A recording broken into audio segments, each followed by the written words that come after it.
Hey, it's Madison. Let's install the Alligator Alley. Before starting, I swept and mopped the floor. A clean surface helps the image stick properly. First, I'm going to cut out each piece individually. This helps with positioning and layout.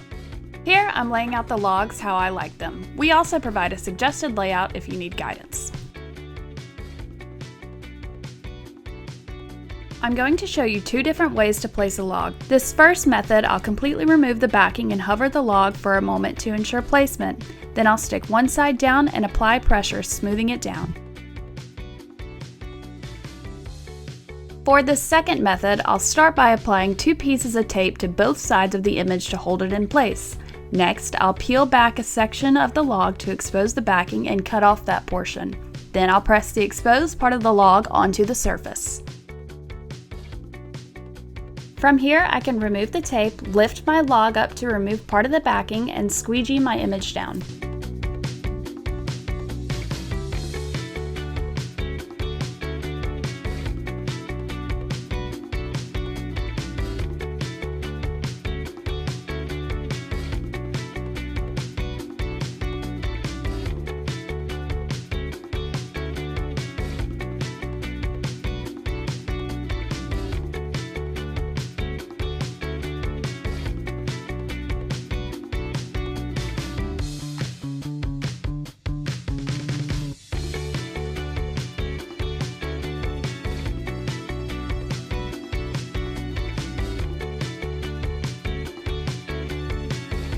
Thanks for watching!